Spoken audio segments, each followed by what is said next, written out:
Delegates, please give a warm welcome to Dr. Lowery.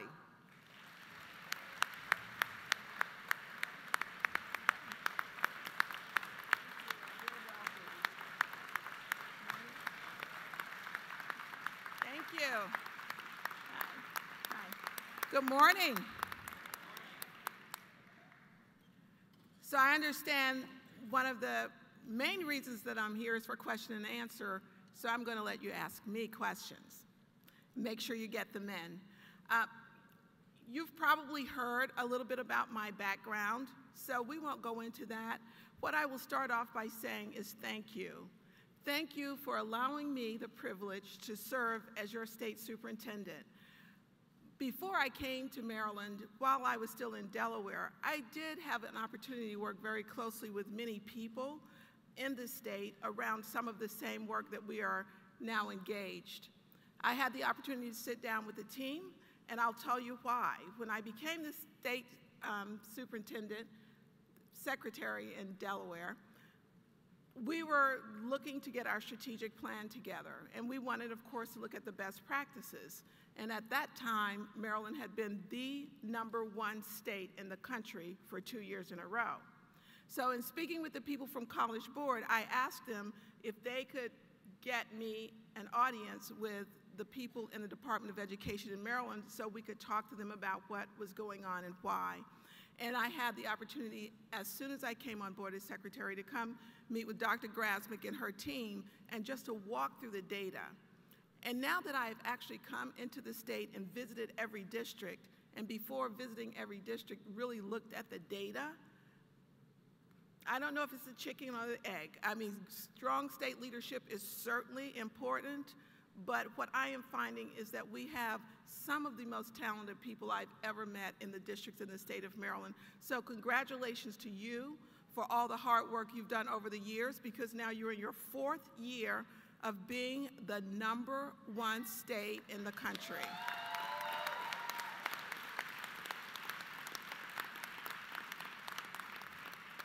So Dr. Sadusky kept the dream alive when he was in the seat. And beyond that, after I had been here only maybe a week and a half, Harvard University released a study doing an international comparison of education, looking at countries and where the United States of America fell. But because what we do from country to country is somewhat different, they also, in that same study, looked at all of the states within the United States to see which of the states in the United States were making the most gain, doing the most effective work. And wouldn't you know who was #1? Maryland. That's great. So people can question Ed Week. It's like, well, Ed Week, you know, they look at the policy and they look at the amount of student growth in AP and IB courses, and we look at all of those things that could be, you know, questionable. But when you have Ed Week, when you have College Board, and then you have Harvard University all on the same page about the same state, you're doing something pretty spectacular. And so with that, when I came in, the school board set a charge before me. They asked me a question. They said, have you ever been on a performance contract? I told them I was a teacher for over 13 years. I had to be evaluated, but the numbers were not there. So what they charged me with coming in, and it's online, you can probably see it, I have a performance contract, and my 5 points are this. #1, when I came into the job, Maryland had a dropout rate of about 5%. My goal by 2016, and what they're going to be monitoring me on each year, is to cut that in half by 2016. The graduation rate when I came in, remember, we have now gone from looking at who starts 12th grade and who ends 12th grade to who starts 9th grade and who ends 12th grade. So the graduation rate when I came in was 82%. By 2016, by my performance contract, it has to be 88%. Then we're looking at the performance gap, achievement gaps in 3 ways. We're looking at majority versus minority students. We're looking at all students versus students with disabilities. And we're looking at all students versus English language learners. So those are the things that I will be paying most attention to as I reach out and work with all of you across the state. I've been really impressed with what you're already doing, and I'm looking forward to coming into your classrooms and seeing firsthand how you're interacting with the students. And with that, I'm going to stop talking and let you ask questions. Microphone 1. Thank you very much, Betty. Good morning, Dr. Lowery. Good morning. My name is Chris Lloyd. I teach children at Baker Middle School in Damascus, Maryland, and I'm the Vice President of the Montgomery County Education Association. And that's not necessary. MSEA is incredibly proud of the charter school law that it was very instrumental in building. We're proud because the law creates the right balance between innovations and flexibility imperatives of charters with employee and student standards that are, quite frankly, ignored in many other states. With local boards authorizing and providing oversight, we've effectively avoided the corporatization of public schools that has plagued many other states and jurisdictions near us. My question to you is, in the last month, we've heard you talk about the need to overhaul that law. That's concerning to us because we think it's a strong law. So can you explain how you will engage in the debate on charter schools in Maryland? Thank you. So what I had an opportunity to do was to meet with our charter school office folks when I first got here around the 10th anniversary of charter school laws. And I come from a state, Delaware, that I think was the first state to have charter schools. And the laws were different. So when we were talking in comparison of what we did in Delaware, which is not corporate, I can't say the word, but corporate America does not have control of our charter schools. We have kind of mom and pop charter schools. And so we had a conversation about how the laws compared here to Delaware, and I did say that I would certainly sit down and talk with people and review them because your laws are quite different. I will tell you what happened after I had that conversation. I got phone calls. I got phone calls from state legislators.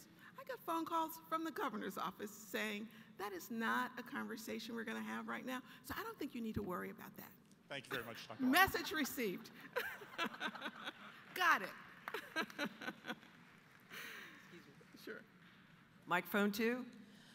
Yes, Lisa Norrington, Tabco, Baltimore County, 26 years as a teacher in the classroom, high school. I am proud to teach. Unfortunately, this year on day 1 in Baltimore County, we had a shooting, and unfortunately it was on national news, and it wasn't for being number 1. So my question comes with our new discipline from the State Department, which is concerning to us. It is important that students do not fall behind because they are not in school. However, the new student discipline regulations propose the requirement that each school assign a staff person to serve as a liaison between teachers and students on an out-of-school suspension or expulsion. Who will provide weekly communications with students and their parents? Given the shortage of resources and staff, and the increasing class sizes, and particularly in schools with very low discipline rates, from where are these resources for the additional staff person to come, and where are the data that indicates this requirement would, in fact, keep students on track? Remember, in 2014, our doors are going to hold students that not necessarily want to be here because we know that students cannot drop out. So where are these resources going to come, and where are we going to fund them? Thank you. So I'm going to put it in a perspective of what happened when I was a high school principal, when I was an assistant principal, high school principal. We had guidance counselors for all of our students, and the numbers, student-teacher ratio to guidance counselors are huge. We know that. But as an assistant principal, I was paired with a guidance counselor. It was my responsibility when a student was suspended to make sure that I worked with that counselor who went to each of that student's teachers to get the work for that student and make sure that when that student was leaving, something was going home with that student. There was some level of instruction going home with that student. And if it were an emergency where we just had to get the student out, Even if it didn't walk out the door with them, it was the responsibility of the assistant principal who had that child and the guidance counselor who worked with that child to make sure that they contacted every teacher to get some kind of work. That is what the state board is asking. That should be happening anyway. To me, what the discipline revision does is codify what should be happening anyway. So if we're pushing back on that, the message it kind of sends to me is we weren't doing it anyway, that there may be, and I've talked with a lot of districts who are doing it extremely well, but if there's this huge pushback on having someone in that building be accountable for collecting assignments, getting it to a student so he or she can have it at home with them, then we have work to do. And that's pretty much what the revision is doing, is codifying the fact that we need to do that. Thank you. Mm-hmm. Microphone 1. Hi, Dr. Lowery. Hi. I'm David Nicholson. I'm a high school teacher from Montgomery County. And Hi. my question kind of piggybacks on Ms. Norrington's. We've heard, and we all know in high schools, that bullying is a huge problem, middle schools also. And yet the state is acting like a hypocrite when they're telling us that suspension rates need to come down. These two things do not go together. So my question to you is, we know statistics are a red flag. That should tell us there's something going on. Right. What are your plans to invest in alternative programs for students that cannot or will not be in our classrooms because we need them to learn, but they're affecting the children that want to learn?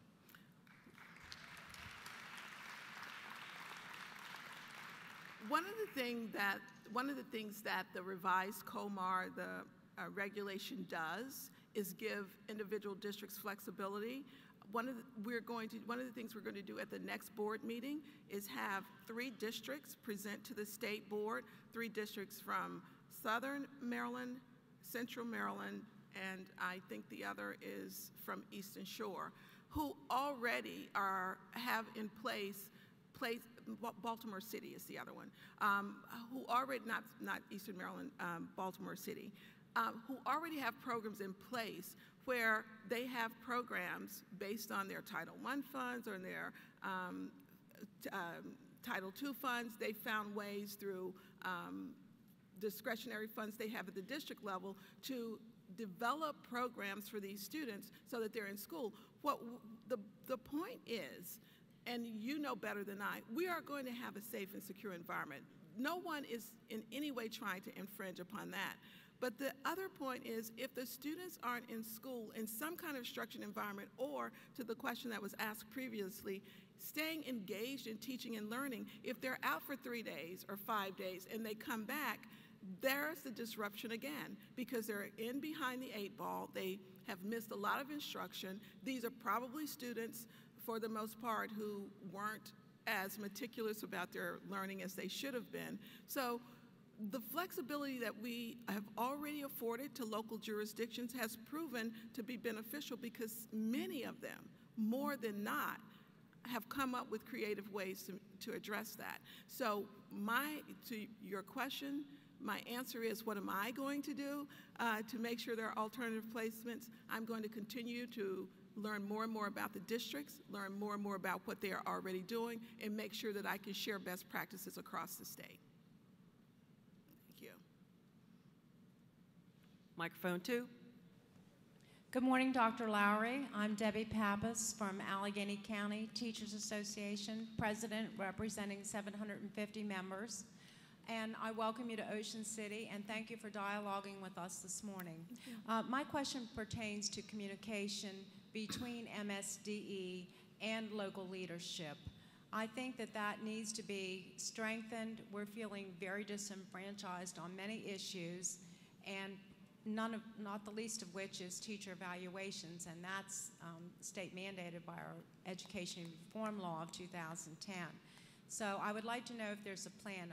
The communication is poor. Most things get communicated to the LEAs, but they don't filter down to the local presidents, and we want to be there to support many initiatives. I couldn't agree with you more.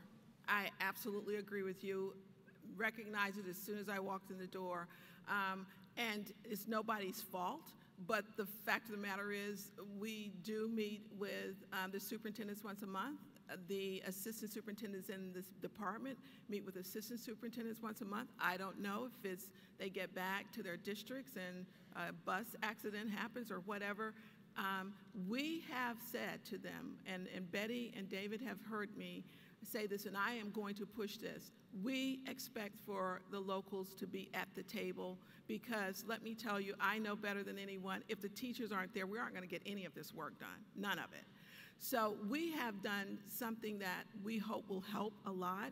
We have hired someone, he is amazing, David Volrath, and he's here this morning with us, who comes to us from Hartford County and was in the department working on other matters, but he gets it. He's recently from a district. He worked very closely with his association when he was in the district, and now I have someone in the department that reports directly to me who is going to be working directly with district leadership, including union leadership, to make sure that everybody's at the table and everybody has a voice.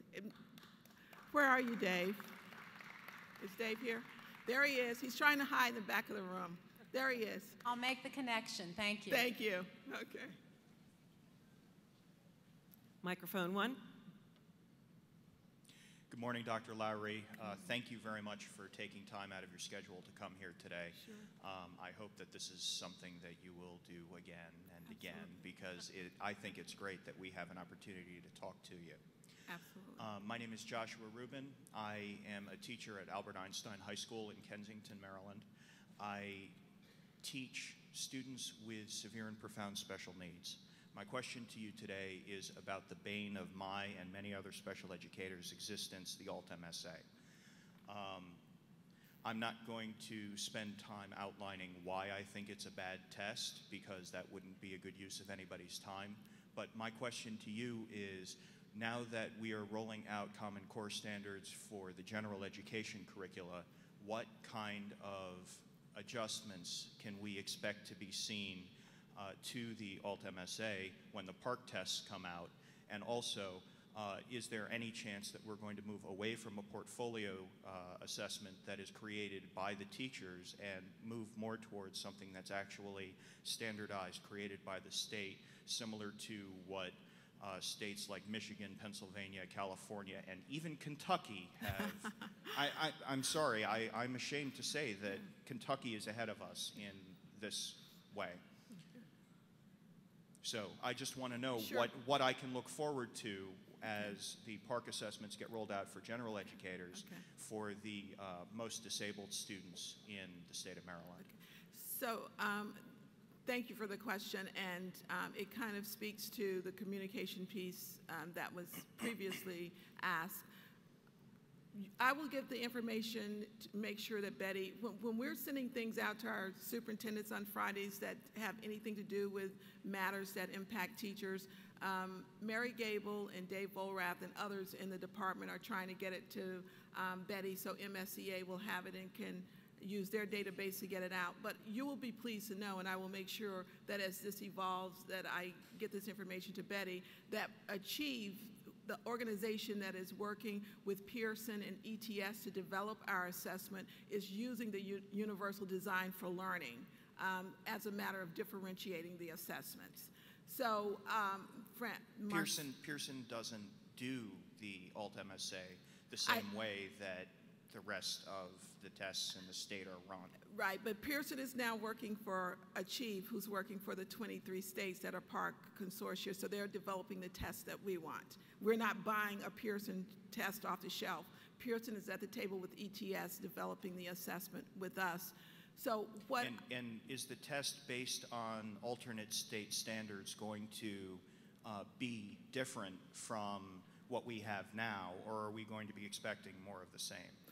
Well, what we were doing, do you know Dr. Marcella Frankowski, who is in charge? She's spent her career in Baltimore County, but she is now maybe a year into special education in the county. Unfortunately, whenever anybody from any individual who's not from central office in Montgomery County tries to contact MSDE regarding the Alt MSA test, I've been working with MCEA for the last 2 years on this, and we can't get in the front door because they won't talk to us. Okay, so Lisa Bishop is my chief of staff. By answering you, I'm going to ask Lisa to make a note of that. Let me get more information about that and get it to Betty so she can share it with the membership. Thank you very much. And I think I heard Betty say before I came on, if you guys had other questions, you could email her. If you could get your specific questions so we can get into details, because what I don't want to stand up here and give out is misinformation. So I want to make sure that I clearly understand your question and get you the right answer. Right, thank you. Okay. Microphone 2. Good morning, Dr. Lowery. Good morning. I'm Paul Lemley, a social studies teacher and local leader in Howard County. And on Thursday, we delivered, which were collected in a week, we delivered 1,000 signatures from educators to our Board of Education that said to withdraw from Race to the Top. And I gave those signatures to the governor yesterday. And my question for you is, when this organization, with one voice, and it is a when, it's not an if, when this organization says to you in one voice that standardized tests of any kind tell us about multiple choice, but they kill innovation and creativity in teaching. Any kind. There are no good tests. You said the tests we want. You know that they don't tell us what we need to know about student performance, let alone employee performance. They cannot make that leap. So my question to you is, when that happens, and when this law sunsets in 2014, will you stand with the educators in your new state, Maryland, number one, to say that they cannot be part of an employee evaluation?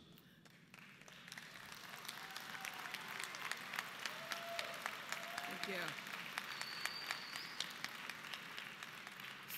So thank you for the question, and with all due respect, I'm not going to make a decision today, 2012, about what will happen in 2014.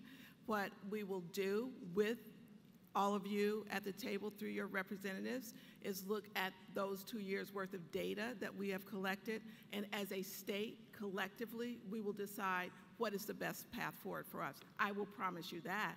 I will promise you that you will still have a voice at the table with me, and what information we glean and share will certainly help define my recommendations to the state board going forward. I can promise you that.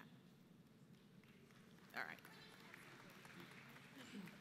We have time for about 1 or 2 more questions. Microphone 1. Good morning, Soror. Good morning, Soror. How are you? I'm great. How are you? Good. Jackie Shropshire is my name. Recently retired from Montgomery County, 42 years teaching high school, and I would teach all over again. All right.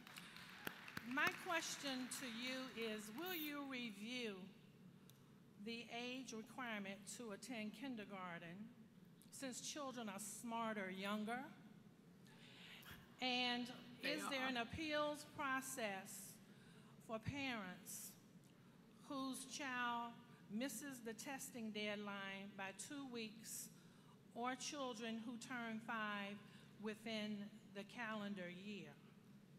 Okay, so let me just give you this short story about Children Smarter. When the staff worked with me to kind of walk me through the demonstration park assessment items, that the children have to take the mouse and go pull things and drop and click and do all these phenomenal things. And I'm sitting there horrified, and I'm like, okay, so this year we are going to do some kind of simulation, because if we don't, the technology might get in the way of even getting to the content. And one of the people sitting at the table said she had babysat her granddaughter over the weekend, and something was on the television, 2.5 years old, something was on the television and she didn't like it and she wanted to change the channel, so she walked up to the television and she swiped it.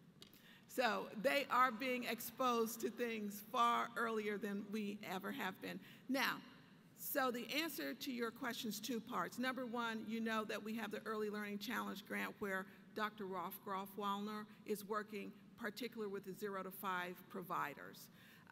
And so we do know that we are working with every provider in the state to try to engage in social, emotional, behavioral, and some preliminary academic preparation that early. And please don't envision 2-year-olds doing bubble tests. That's not what we're talking about. To your second part of your question, I'm going to have to get back to you. Again, I don't want to answer it incorrectly. I am positive for everything we do in this state, we probably have an appeals process. I can't articulate what it is, so that's another piece of information I'll get back to Betty. Okay, thank you. Thank I you. also graduated from NCCU like you. You are just the best. Thank you. All right. We have time for one more question. Microphone 2. Good morning, Dr. Lowery. Thank you very much for your time here today. My name is Jessica Fitzwater. I'm a music teacher in Frederick County, and my question has to do with the arts. With the introduction of Common Core, the current focus on standardized tests, and the upcoming PARCC assessments, I've heard little to no discussion of arts education, and it's very frustrating and disappointing and sad to me. What are your plans to ensure that we don't lose valuable arts programs during this transitional time, and how can we get back the many, many programs that we've already lost in our schools? Thank you. That's a great question. The Saturday after the Teachers of the Year were presented, I met with the Teachers of the Year, and one of them was an arts teacher at the high school level and expressed the exact same sentiment. So 2 things are going on.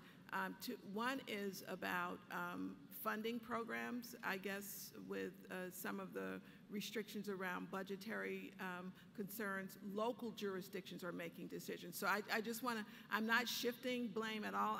I have broad shoulders, and if the state's doing or creating an environment that isn't conducive to the arts, then I will learn more about that and work with local jurisdictions, but also know that local jurisdictions make some of these decisions. So again, I will work with them to understand. I absolutely believe in the arts. I will tell you what I did when I was a high school principal, and everyone knows what being in a high school can be like from day to day. It can be completely different.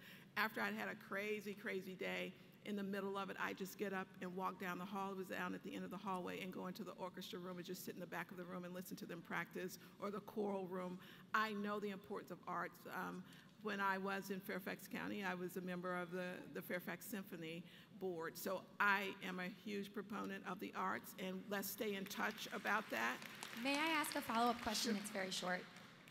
Okay. It's more of a statement, I guess. I completely agree with your point on a lot of locals are making some of these decisions, right. But it's because of the priorities that have been put onto them with the standardized testing that they haven't felt they can justify making the arts a priority because of the things that are being put on them. So I don't think it's necessarily a state decision, but the things that are happening at the state level are very much impacting the way the locals are making funding decisions. Okay, let me just learn what I need to learn and know more about that. Thank you very much. Thank you. Delegates, let's give Dr. Lowery a hand. We very much appreciate her giving us her time this morning. Thank you. Thank you, thank you, thank you. Thank you. Thank you. If I may just say in closing, I hear you. I mean, every time my answer may not be the answer that you want at that moment in time, but I hear you, and I appreciate you because I know that you are the most critical cog in this wheel. So keep giving me information either directly or through Betty and her team, and we'll work on it together. Have a great year.